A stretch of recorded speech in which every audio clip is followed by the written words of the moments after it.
دوستو، مفتی سلمان اظہری صاحب نے کتنا شاندار بیان کیا ہے۔ ایسا بیان آپ نے کبھی نہیں سنا ہوگا۔ مفتی سلمان اظہری صاحب نے کمال کر دیا ہے۔ تمام مسلمانوں کو یہ بیان ضرور سننا چاہیے ایک مرتبہ، اور بیان سن کر اچھا لگے تو بیان کو دوستوں میں زیادہ سے زیادہ شیئر کر دیں۔ میرے عزیزوں، آج پھر سے میں نوجوانوں کو بیدار کرتا ہوں۔ تمہیں پتا ہے کہ تمہارے درد پر ہاتھ رکھنے والا کون ہے؟ آج تمہارا حقیقی مسیحا کون ہے؟ کون ہے جو تمہارے کرب کو، تمہارے غم کو سمجھ سکتا ہے؟ آج دنیا میں کوئی نہیں ہے۔ جس کے سامنے جا کر ذکر کرو گے وہ مذاق اڑائے گا۔ تم اپنی غم کی داستان کسی کو سناؤ گے تو کل وہ 4 لوگوں میں کہے گا دیکھا فلاں کیسی بلا میں مبتلا ہے۔ لیکن ایک ذات محمد الرسول اللہ کی ہے، میرے آقا صلی اللہ تعالی علیہ وسلم، جن کی صفت ہی قرآن یہ کہتا ہے کہ تمہارا تکلیف میں پڑھنا رسول کو دیکھا نہیں جاتا۔ ایک حدیث کا مفہوم میں بتا رہا ہوں، ایک حدیث کا مفہوم فرماتے ہیں میرے آقا صلی اللہ تعالی علیہ وسلم کہ اگر کسی امتی کے تلوے میں کانٹا بھی چبھ جائے تو اس کے درد کا احساس حضور کو ہوتا ہے، حضور اس کا احساس کرتے ہیں۔ لیکن یہ امت کا کیا؟ کبھی رسول پاک صلی اللہ علیہ وسلم کی عزت کا بھی احساس نہیں رکھتی، ان کے ناموس کا، ان کی محبت کا خیال نہیں رکھتی۔ سب کو اپنی اپنی من مانی کرنی ہے، اپنی طبیعت کی سننی ہے، مجھے اپنی خواہشات پہ جینا ہے۔ حضور کیا چاہتے ہیں وہ کسی کو نہیں چاہیے آج۔ لیکن اس رسول کریم صلی اللہ تعالی علیہ وسلم نے اپنی پوری زندگی امتی امتی کہا یا نہیں کہا؟ ہر گھڑی امتی امتی کہا۔ معراج کی شب میں بھی جا کر کے میرے آقا نے اللہ کی بارگاہ میں یہی سوال کیا کہ مولا میری امت کی بخشش میرے حوالے فرما دے۔ معراج کی شب میں قبر کی گود میں بی بی آمنہ کے ہاں دودھ پینے کے ایام میں، اور پھر مدینہ طیبہ کے احوال میں رسول کریم صلی اللہ تعالی علیہ وسلم نے سب سے زیادہ یاد کیا ہم جیسے نکموں کو یاد کیا، ہم جیسے گنہگاروں کو یاد کیا، بلکہ رویا بھی کرتے تھے اپنی امت کی یاد میں۔ اعلیٰ حضرت فاضل بریلوی رضی اللہ تعالیٰ عنہ فرماتے ہیں اللہ کیا جہنم اب بھی نہ سرد ہوگا، رو رو کے مصطفیٰ نے دریا بہا دیے۔ کس بات پر رویا کرتے تھے؟ ماں عائشہ صدیقہ فرماتی ہیں کہ رات کو بستر پر سوئے ہوتے رسول پاک صلی اللہ علیہ وسلم، پھر اچانک بستر چھوڑ کر اٹھ جاتے، عبادت کے لیے کھڑے ہو جاتے، کھڑے ہوتے اتنا کہ فجر ہوتی، اور حضرت عائشہ فرماتی ہیں حضور کی پنڈلیاں سوج جاتی تھیں، میں کپڑے سے سیک سیک کر کے نرم کیا کرتی، اور کبھی اگر بجلی کڑکے باہر یا ابر چھا جائے حضور اپنے گھر سے باہر نکل آتے، ہاتھ پھیلا کر مولا کی بارگاہ میں دعا کرتے کہ مولا ان بجلیوں کو دور کر دے، اس ابر کو ہٹا دے۔ حضرت عائشہ فرماتی ہے میں پوچھا کرتی کہ میرے آقا آپ جب بھی بجلیاں کڑکتی ہیں ابر چھاتا ہے تو کیوں گھبراتے؟ آپ فرماتے اے عائشہ پچھلی امتوں پر جب بھی عذاب آتا تھا تو پہلے بجلیاں آتی تھیں، پھر ابر چھاتا تھا، تو میں اسی بات کا خوف رکھتا ہوں کہ کہیں یہ ابر اور یہ بجلیاں میری امت پر عذاب نہ بن جائیں۔ میں اللہ کی بارگاہ میں دعا کر کے ان چیزوں کو ٹال دیا کرتا ہوں۔ کون ہے؟ اسی لیے اعلیٰ حضرت نے فرمایا تھا جو نہ بھولا ہم غریبوں کو رضا، یاد اس کی اپنی عادت کیجیے۔ اے سنی مسلمانوں، اگر حضور کو یاد نہ کرو گے تو پھر کس کو یاد کرو گے؟ نبی پاک صلی اللہ تعالی علیہ وسلم کے متعلق ایک بات میں صرف اتنی کہہ دوں، رونگٹے کھڑے ہو جاتے ہیں، جسم میں کپ کپی طاری ہو جاتی ہے۔ وہ وقت جب آپ کا آخری تھا، ظاہری دنیا سے رخصتی کا وقت ہے، حجرہ عائشہ میں میرے آقا آرام کر رہے ہیں، بخار کی شدت ہے، ملک الموت اندر داخل ہوئے ہیں، حضور کی اجازت سے روح قبض کرنے آئے تھے۔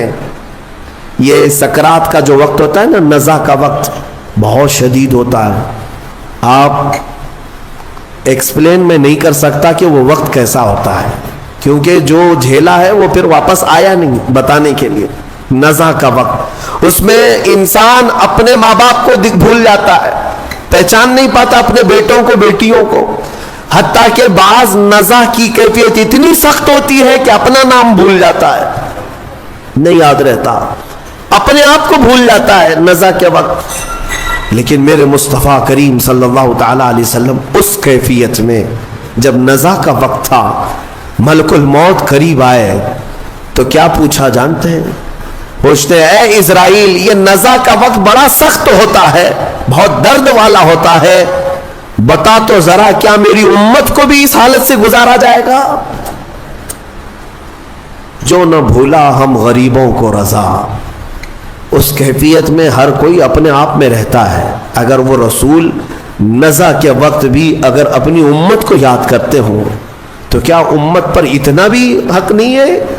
کیا آج اپنے حبیب پاک کی عزت کے لیے اور حضور پاک صلی اللہ تعالی علیہ وسلم کی ناموس کے لیے جو بہانے بازیاں کی جا رہی ہیں؟ میرے عزیزوں، بہرحال کہنے کو بہت ساری چیزیں ہیں۔ بعض کو ایسا لگتا ہوگا کہ ہم کوئی فیلڈ بنا رہے ہیں، ہمارا اب بچا کیا ہے؟ میں جس طرح آپ کے درمیان بیانات کر رہا ہوں، سب کو پتا ہے، بہت سارے لوگ ڈرتے بھی ہیں، بہت سارے لوگوں کو پتا ہے کہ کیا ہونا ہے، ان کے ساتھ کیا کیا جائے گا، لیکن میں صرف یہی چیز محسوس کرتا ہوں، جب تک اللہ نے آواز دی ہے یا جب تک اللہ نے طاقت دی ہے، یہ امانت منتقل کر دی جائے، ورنہ قبر میں جا کر میرے مصطفیٰ کریم صلی اللہ علیہ وسلم کی بارگاہ میں شرمندہ نہ ہونا پڑے، ذلیل و رسوا ہونا نہ پڑے، کیونکہ سامنا تو اس رسول کا کرنا ہی ہے، قبر میں ہو یا حشر میں ہو۔ اگر رسول کریم صلی اللہ تعالی علیہ وسلم نے پکڑ کر پوچھ لیا کیا تو اسی جگہ سے آیا ہے جہاں سے مجھے گندی گالیاں دی جاتی تھیں اور تو سن کر کے خاموش رہا کرتا تھا، ہمارے پاس جواب کیا رہ جائے گا؟ اے میرے عزیزوں، بات میں صرف اتنی عرض کرنا چاہتا ہوں کہ قرآن اس رسول کے بارے میں کہتا ہے عزیز علیہ ما عنتم، اس رسول کو تمہارا تکلیف میں پڑنا برداشت نہیں، تمہارا تو تمہارا، وہ ایک لکڑی کے رونے کو بھی برداشت نہیں کرتے، وہ ایک ہرن کے رونے کو برداشت نہیں کرتے، امتی تو بہت ہی الگ بات ہے۔ حدیث میں ملتا ہے جس لکڑی کو پکڑ کر میرے آقا خطبہ دیتے تھے جمعہ کو، ایک بار حضور نے چھوڑ دیا اس کو، وہ لکڑی رونے لگی اور اس کی آواز پوری مسجد میں آ رہی تھی، حضور بیچ خطبے سے اتر آئے اور جا کر کے اس لکڑی کو اٹھایا، سینے سے لگایا۔ صحابہ نے پوچھا حضور یہ کیا بات ہے؟ کہا جو تم آواز سن رہے تھے یہ لکڑی کے رونے کی آواز ہے۔ کیوں رو رہی تھی؟ اس لیے کہ مجھ سے جدا ہونے کے غم میں رو رہی تھی، میں اس کو اپنے ہاتھ میں رکھا کرتا تھا اور چھوڑ دیا تو میرے غم میں رو رہی تھی، لیکن اس کا رونا مجھ کو دیکھا نہ گیا، میں خطبے سے اتر آیا۔ وہ رسول ہے، اگر ایک لکڑی جدائی کے غم میں روئے تو میرے آقا ممبر سے نیچے آ جائیں، امتی روئے تو کیا وہ رسول ہمارے خوابوں میں نہیں تشریف لائیں گے؟ اسی لیے علامہ عبد الرحمن جامی نے رو رو کر کے یہ لکھا تھا، تنم فرسودہ جاں پاراز ہجراں یا رسول اللہ، دلم پشمردہ آواراز عصیاں یا رسول اللہ۔ وہ ملا عبد الرحمن جامی ایک عاشق رسول تھا، ایک فنا فی الرسول۔ یہ نعت فارسی کی ہے، کبھی ہو سکے تو ترجمہ پیش کروں گا، جس کے ایک ایک لفظ میں مٹھاس ہے، ایک ایک لفظ میں درد ہے۔ حج پہ جا کر کے علامہ عبد الرحمن جامی نے نعت لکھا اور کہا کسی کو نہیں سناؤں گا، سب سے پہلے جا کر میرے مصطفیٰ کے روضے پر سناؤں گا، حضور کے روضے پر کھڑا ہو کر کے سناؤں گا۔ اس میں کہا کیا گیا ہے؟ تنم فرسودہ جاں پاراز ہجراں یا رسول اللہ، اے اللہ کے رسول میرا جسم ٹکڑے ٹکڑے ہو رہا ہے اور میری جان پھٹ چکی ہے، کس بنیاد پر؟ آپ سے دوری اور آپ کی جدائی میں، آپ سے دوری اور آپ کی جدائی میں، گناہوں کی وجہ سے میرا دل مرجھا رہا ہے، اے اللہ کے رسول کرم فرما دیں۔ اور پھر کہتے ہیں علامہ عبد الرحمن جامی، چسوئے من گزر آری من مسکین ناداری، فدائے نقش نالینت کنم جاں یا رسول اللہ۔ اے اللہ کے نبی، کبھی مجھ جیسے مسکین اور غریب آدمی کے گھر کی طرف آپ کا گزر ہو جائے، میرے پاس کچھ ہے نہیں، کوئی دولت رکھتا نہیں، اگر ایک بار مجھ مسکین کے گھر کی طرف سے آپ کا گزر بھی ہو جائے، یا رسول اللہ یہ عبد الرحمن جامی جہاں آپ کے قدم پڑیں گے اس قدم کے نقشے پر اپنی گردن قربان کرے گا. فدائے نقش نالینت کنن جہاں یا رسول اللہ، میں اپنی جان وہاں پر پیش کر دوں گا جہاں جہاں آپ کے نالے پاک کا نقش پڑے گا. تو یہ نعت لکھ کر کے وہ پہنچے تھے. لیکن جانتے ہیں روایات یہ بتاتی ہیں کہ مکہ سے مدینہ جب جانے کا ان کا وقت ہوا عبد الرحمن جامی کا، میرے آقا صلی اللہ علیہ وسلم مکہ کے ایک گورنر کے خواب میں آئے اس وقت جو شریف مکہ تھے، اور جامی کا حلیہ بتا کر کے کہا اس کو مدینے آنے مت دینا. دوسرے دن گورنر آئے، مدینے جانے والوں کو دیکھا تو عبد الرحمن جامی بھی جا رہے تھے، پکڑا، کہا آپ نہیں جا سکتے. سارا قافلہ چلا گیا. کیا گناہ ہے پتہ نہیں، اس گورنر کو بھی نہیں معلوم، لیکن روک دیا گیا. عبد الرحمن جامی روتے رہے. دوسرے دن انہوں نے سوچا یہ تو شاہی حکم ہے، درباری حکم ہے، مین راستے سے اب جانے نہیں دیا جائے گا. انہوں نے بہانے سے ایک اونٹ والے کو پیسے دے کر کہا تیرے اونٹ کے اوپر جو سامان لدتا ہے اس کی ایک گونی میں ایک تھیلے کے اندر مجھے سل دے اندر اور مدینے لے چل. مان لیا اس نے، تھیلے کے اندر اپنے آپ کو ڈال لیا، اونٹ کے سامان میں چھپ گئے، مدینے کے راستے پر نکل رہے تھے. مصطفیٰ کریم صلی اللہ علیہ وسلم سے کون سی چیز چھپی ہے؟ اس گورنر کے خواب میں میرے آقا تشریف لائے دوسرے دن اور کہا عبد الرحمن جامی فلاں اونٹ پر فلاں سامان میں چھپ کر مدینے آ رہا ہے، اسے روک دو. دوسرے دن گورنر گیا اور اسی اونٹ کی تلاشی لی، سامان میں وہ نکل آئے. کہا کہ میں نے کل آپ کو روکا تھا، آج پھر جا رہے ہو. آپ نے حکم عدولی کی، اس بنیاد پر آپ کو جیل میں ڈال دیا جائے گا. جیل میں ڈال دیا. گورنر کو یہ نہیں معلوم تھا کہ کس وجہ سے روکا جا رہا ہے. عبد الرحمن جامی جب جیل میں اندر تھے تو پھوٹ کر کے رونے لگے. ایک عاشق کے لیے سب سے بڑی گھڑی یہی ہے کہ اسے مدینے سے جدا کر دیا جائے، اس کی جان نکل جائے گی. یاد وطن ستم کیا دشت حرم سے لائی کیوں. اعلیٰ حضرت نے بھی یہی فرمایا ہے، پھر کے گلی گلی تباہ ٹھوکریں سب کی کھائی کیوں. دل کو جو عقل دے خدا تیری گلی سے جائے کیوں. مدینے میں اپنے گھر کی یاد آ جانا بھی اعلیٰ حضرت کہتے ہیں یہ ظلم ہے. مدینے میں اگر اپنا گھر یاد آ گیا یہ ظلم ہے. مدینے میں رہ کر کے اگر کسی کو اپنا وطن یاد آ رہا ہے. تو عبد الرحمن جامی کو جیل میں رکھا گیا تو رونے لگ گئے، بے قرار ہو گئے اور پکارنے لگے میرے آقا کو، یا رسول اللہ رحم فرمائیں، کیا قصور ہے میرا.